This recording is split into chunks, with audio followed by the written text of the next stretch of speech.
भारत के विकास में प्रवासी भारतीय समुदाय के योगदान को चिन्हित करने और देश की प्रगति में प्रवासी भारतीयों की भागीदारी को सम्मानित करने का मौका है प्रवासी भारतीय दिवस। आज इसी पर हमारी विशेष चर्चा भी है। हमारा विशेष है प्रवासी भारतीय, वैश्विक मंच पर बुलंद भारत की आवाज।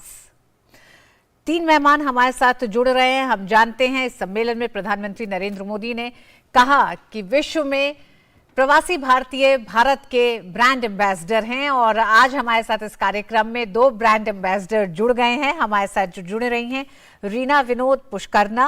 रीना जी, आपका बहुत स्वागत है।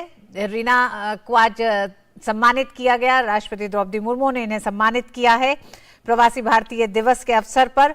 और रीना, आप इजराइल से हैं और आपका रेस्टोरेंट्स की एक पूरी चेन है जो रीना चलाती हैं, यानी कि भारत की संस्कृति, स्वाद, भोजन की महक को इजराइल तक पहुंचाया है रीना ने। रीना, बहुत बहुत स्वागत है आपका हमारे साथ जुड़ने के लिए।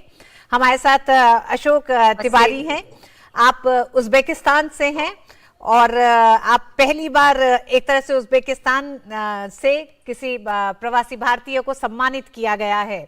बहुत बहुत स्वागत आपका भी अशोक जी।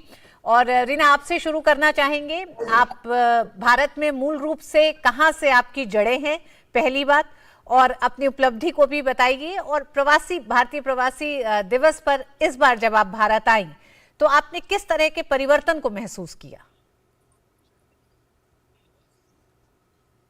पहले तो मैं शुक्रिया अदा करना चाहती हूँ हिंदुस्तान के हर एक हिंदुस्तानी को कि आपने मेरे को ये अवार्ड दिया। और मैं बोलना चाहती हूँ कि यहाँ पे आते हुए अपने मातृभूमि पे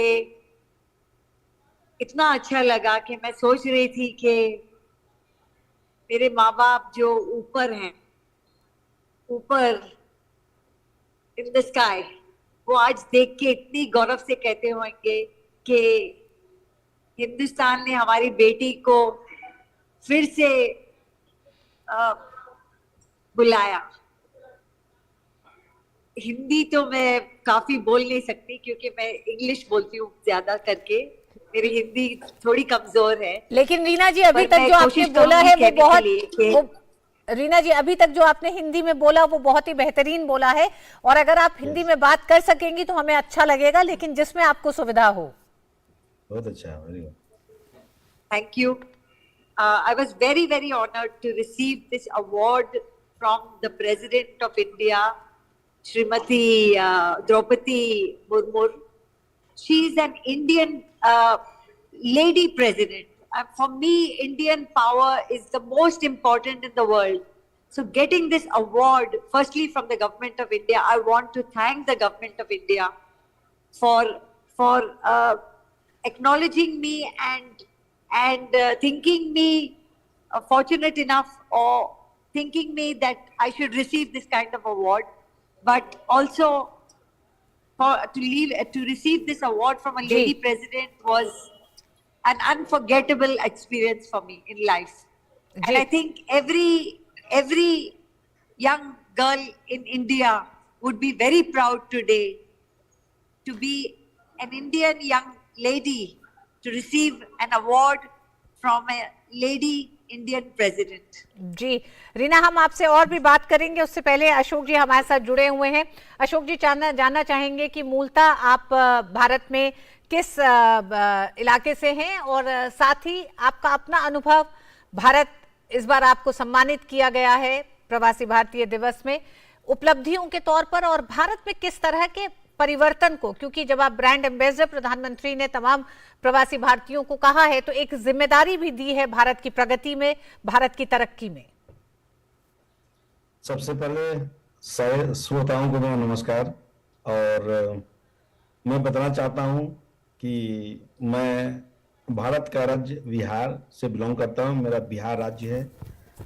बिहार में एक जिला है छपरा और वहाँ का एक छोटा सा शहर है मशरक। मशरक के पास एक गांव है पकड़ी। तो मैं गांव से पूरा मेरा संबंध है। मैं अपने गांव साल में एक बार छठ के मौके पर जरूर जाता हूं।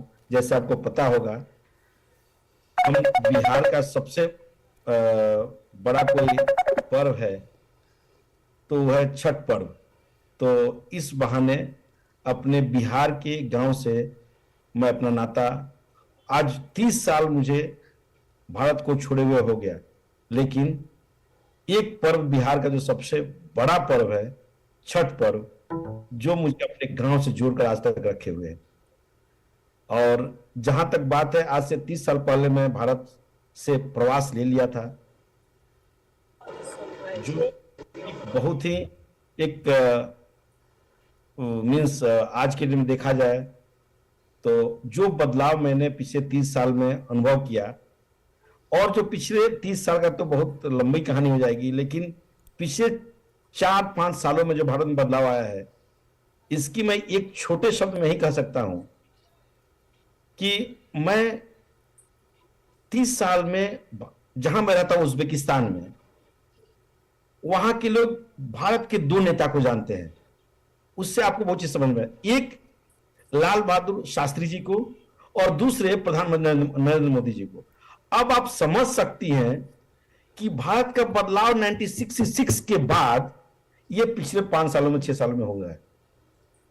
ये मैं इसलिए बोलता हूं, कभी उज्बेकिस्तान में मैं पिछले 30 साल से अपना समय, मेरा जिंदगी का सफर ऑलरेडी 20 साल वहां हो गया है। 10 साल मैंने पढ़ाई की मॉस्को में, और पढ़ाई खत्म करने के बाद मैंने अपना कारोबार शुरू किया उज्बेकिस्तान में। तो जब मैं वहां आया तो भारत के किसी नेता को वहां लोग नहीं जानते थे, जानते तो लाल बहादुर शास्त्री जी को जानते थे।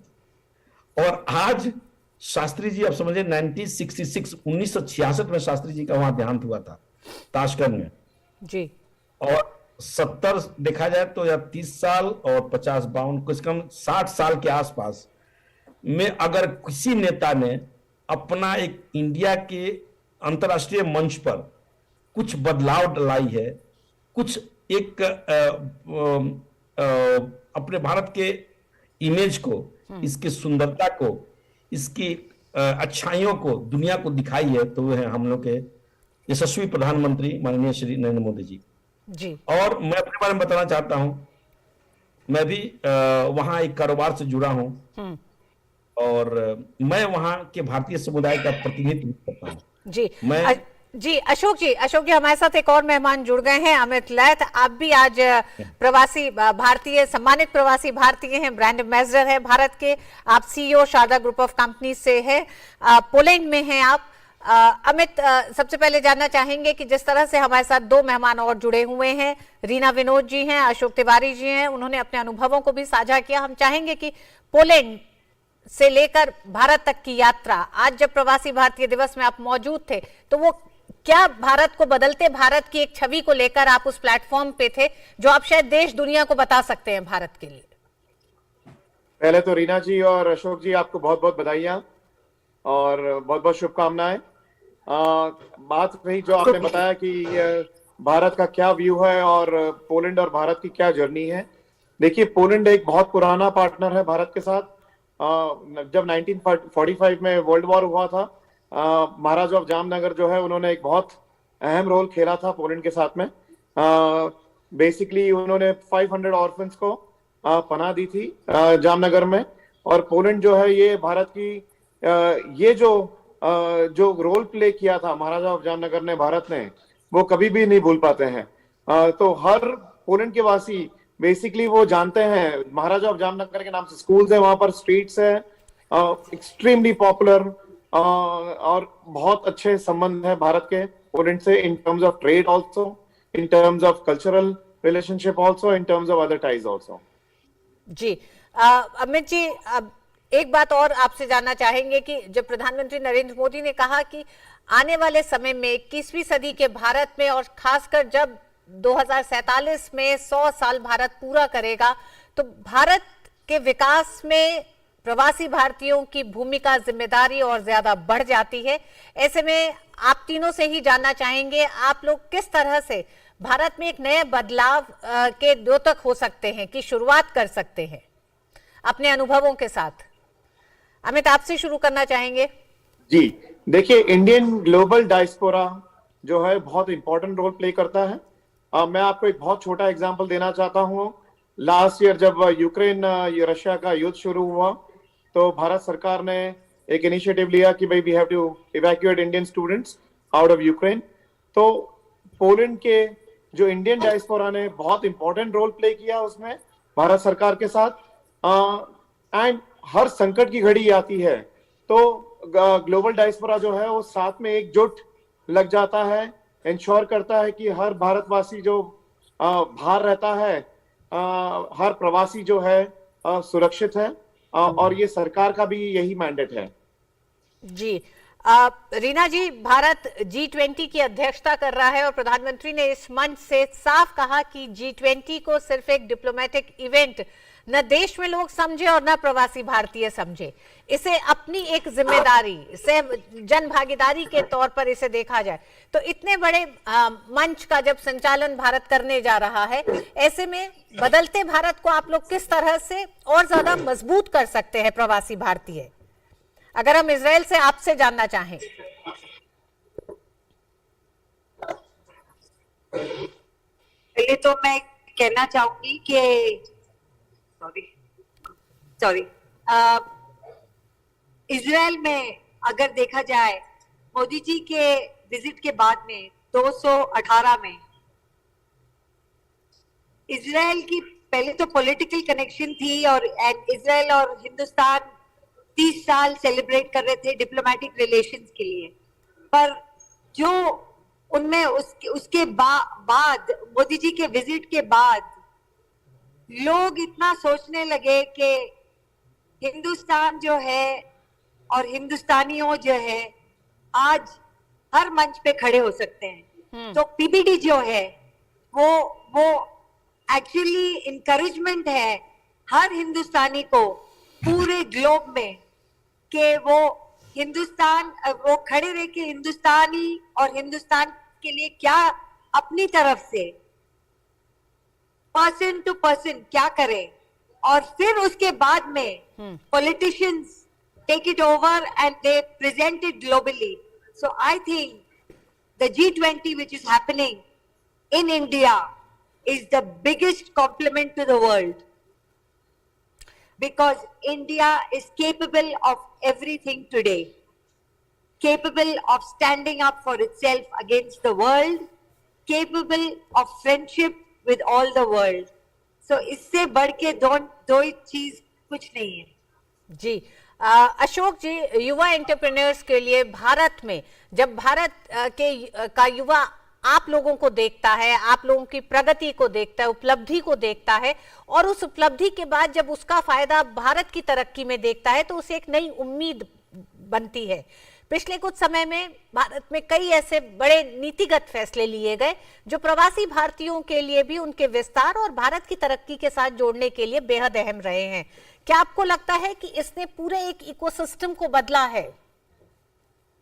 बिल्कुल सही। जो पिछले 5 सालों में बदलाव भारत में आए हैं उससे हम सारे प्रवासी भी बहुत लाभान्वित हुए हैं। और आज जो सरकार, देखिए मैं एक आपको उदाहरण देना चाहता हूं। पहले भारत सरकार की कोई भी बदलाव यहां होती थी तो उसका हम लोग के पास तक पहुंचना समझिए कि एक ऐसा टास्क था कि हम लोग कुछ को पता नहीं चलता है भारत सरकार में हो क्या रहा है।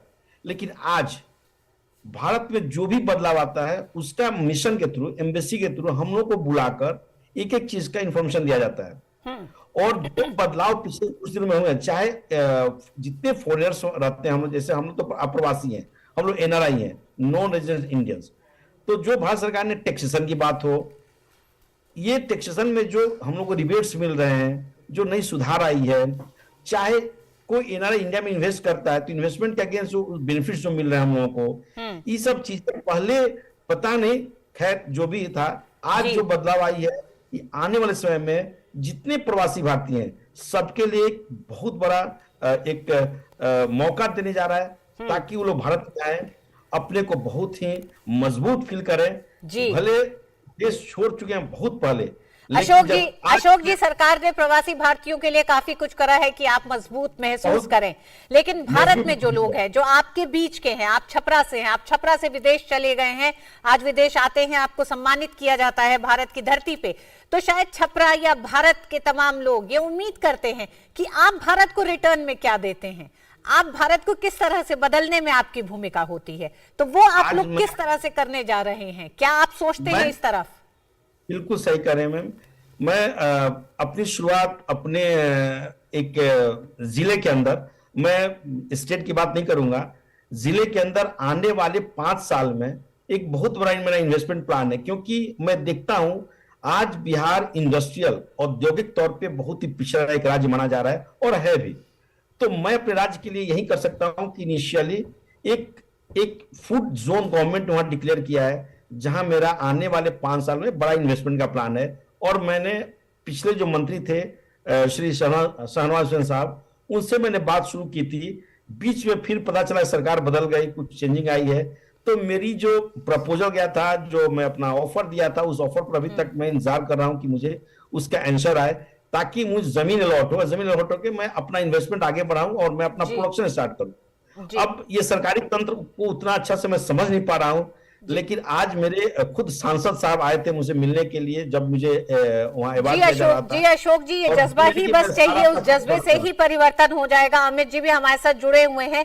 अमित जी, भारत की तरफ जब आप लोग देखते हैं, भारत में बदलाव को जब आप सोचते हैं, तो वो क्या चीजें हैं जो सबसे पहले आती हो? तो लगता है कि अगले कुछ सालों में ये कुछ बड़े परिवर्तन भारत में हो जाने चाहिए, जिसमें भूमिका प्रवासी भारतीयों की भी अहम हो। देखिए, हम एक इंडस्ट्री चलाते हैं, टेक्सटाइल इंडस्ट्री, और राजस्थान में भीलवाड़ा में हमारी मैन्युफैक्चरिंग है शारदा ग्रुप के नाम से। और मैं ये समझता हूँ कि एक नया हिंदुस्तान है। ऑलरेडी हमने लास्ट 5 सालों में चेंजेस देखे हैं और आने वाले समय में हम चेंजेस देखेंगे। ऑलरेडी हमने देखी है गवर्नमेंट पॉलिसीज ग्रेजुअली जो है काफी फ्रेंडली पॉलिसीज आ रही हैं, उससे जो है बिजनेस की ओनली बढ़ोतरी होगी और जो हिंदुस्तान का रुतबा है टेक्सटाइल बिजनेस में वो सिर्फ और सिर्फ बढ़ेगा। और यूरोप और इंडिया का FTA भी जो है डिस्कशन में है। अगर ये ब्रेक थ्रू हो जाएगा तो ऑफ कोर्स हिंदुस्तान के लिए एक बिजनेस की बहुत बड़ी अपॉर्चुनिटी यूरोप में खुल जाएगी। जी बिल्कुल, निश्चित रूप से जिस तरह से आप लोग आने वाले समय में भारत में एक बड़े बदलाव को एक तरह से नया रूप देने के लिए काम कर रहे हैं, अपनी अपनी भूमिका आपने चिन्हित की है। प्रधानमंत्री नरेंद्र मोदी ने इंडियन डायस्पोरा और भारत के बीच के उस दूरी को पिछले 10 सालों में लगातार जो संपर्क किया है, जो तमाम नीतियां बनाई हैं, उसके तहत दूर किया है। उस नजदीकी से आने वाले समय में नए भारत को, यानी कि इस 25 साल के सफर में जो लक्ष्य भारत तय कर रहा है, उसमें प्रवासी भारतीयों की भूमिका भी बेहद अहम होने जा रही है। बहुत बहुत धन्यवाद आप तीनों ही मेहमानों का हमारे साथ जुड़ने के लिए इस चर्चा में। Thank you. वक्त एक छोटे से ब्रेक का।